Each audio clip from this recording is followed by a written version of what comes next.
What up, y'all, and welcome back to another video. In today's video, I'm going to be highlighting and sharing some of my personal favorite brands. If you are new here, hi, welcome. I kind of wanted to make this video because I feel like sometimes it can be kind of hard to shop or at least find brands that feel aligned, especially as somebody who is androgynous and doesn't really fit into a lot of boxes. We kind of have to get creative with brands or at least what we're wearing. So today's video is kind of me just highlighting and sharing some of my current favorite brands that are kind of stepping away from the norm, pushing the boundaries, especially when it comes to things like gender, self-expression, representation. Let's get into it.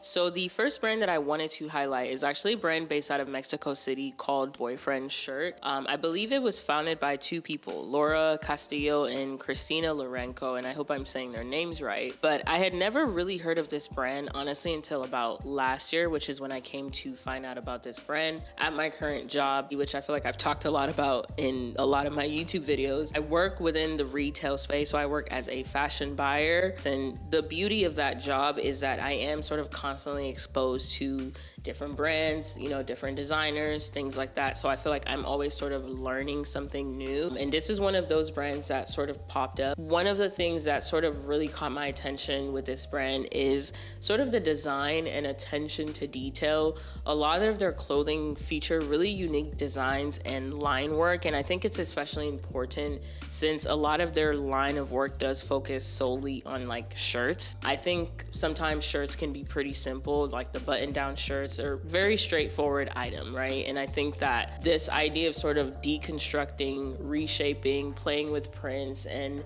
draping in a way that feels like a bit more risky and a bit more interesting is something that I'm a huge fan of.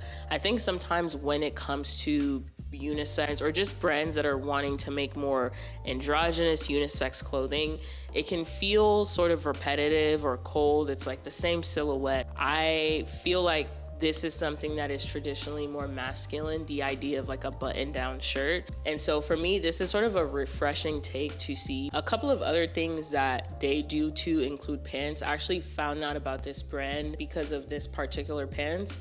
And I'm gonna try to say this, but I feel like I'm probably gonna butcher it. I think it's called the Ana Kuali pants or trousers. It's sort of this oversized gabardine trousers that have an adjustable belt, these side pockets, and in my personal opinion, this is a beautifully constructed pair of pants. I felt this in person. It's heavy in weight. It's also interesting in terms of shape and silhouette. I mean, I'd say this brand it's still definitely on the more low-key side.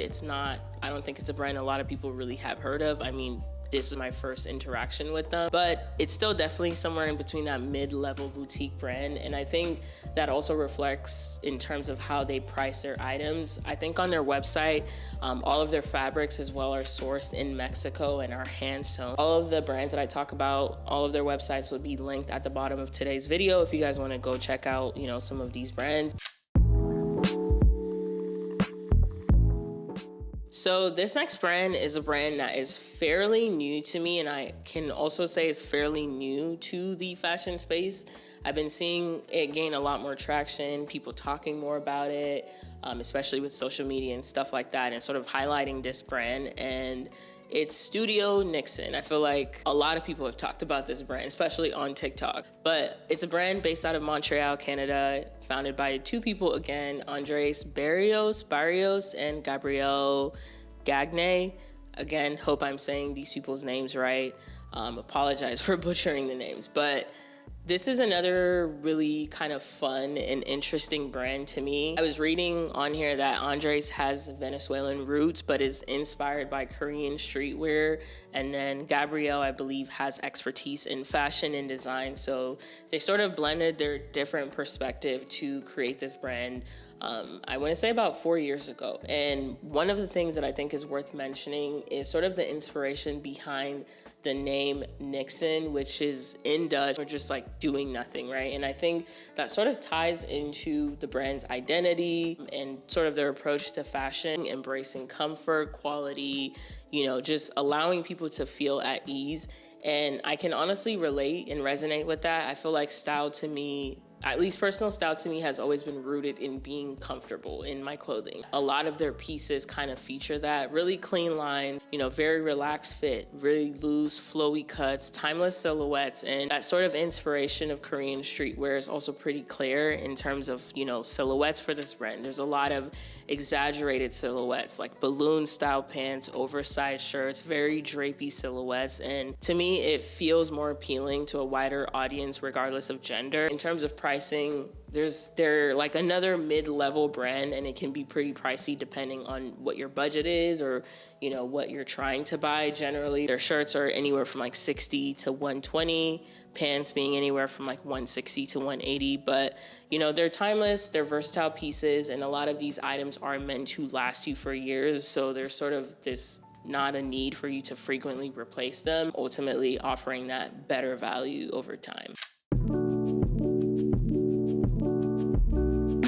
This next brand is a brand that I want to say I came across about like 3 to 4 years ago, but their pieces were always sort of above my budget, and low-key still are kind of above my budget, and that brand is Amomento. This is another brand based out of Seoul, out of the country.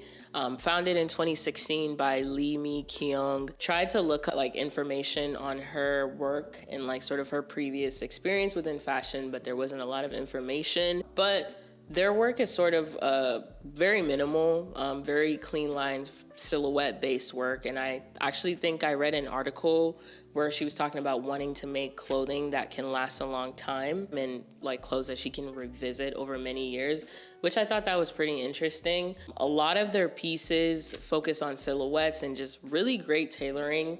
It's very minimal, you know, neutral tones, clean lines, high quality material, sort of this idea that like less is more. Focusing on things like functionality and just being able to wear one piece in many ways. And as I've mentioned before, I did come across this brand like a while ago, even on places like Essence and things like that, but it's always been more on the expensive side of things. So I've never really been able to like buy anything or even think about like being able to buy anything from this brand. And I do own one piece of item from them, which I got from my job for heavily discounted. So I will say this is a bit more of like a higher end luxury brand. There are pieces that you do kind of have to think a lot about and, you know, be willing to sort of invest a little bit of money into, but I thought it was worth mentioning here as sort of a notable brand within, you know, the contemporary fashion space.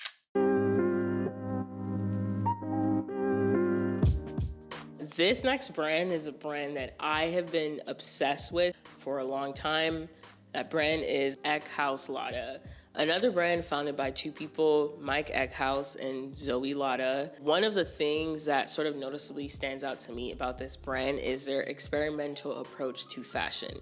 It's very avant-garde, right? There's a lot of unconventional materials, things like vinyl, rubber, you know, a lot of repurposed fabrics that they kind of put into their collection of work. And to me, that already challenges the traditional fashion norms, right? Blending art, blending clothing, and sort of creating pieces that are wearable, but also thought-provoking. It's sort of one of those things that like when you wear it, it's an invitation to have a conversation about. And from what I read and saw, both of them have a background in fine arts, which I think it's safe to say kind of influences, you know, their approach to design and their brand as a whole. One of the things that I deeply appreciate about this brand is that they have sort of always embraced, you know, inclusivity, fluidity, truly designing pieces that are not only edgy, but has sort of always pushed the boundary. And you know, they are a bit more on the higher end market. I think generally, you know, their tops start from like 100 to 200. Other things like jackets, outerwear can even go up to $500-$600. To me, Eckhaus Latta is an example of how the fashion world is evolving. They're one of those brands that's sort of doing things differently, rewriting the rules as to what you can and what you cannot wear. I also think it's sort of showing us what it means to create spaces where people can find something that resonates with their identity, which is super important, you know, whether that's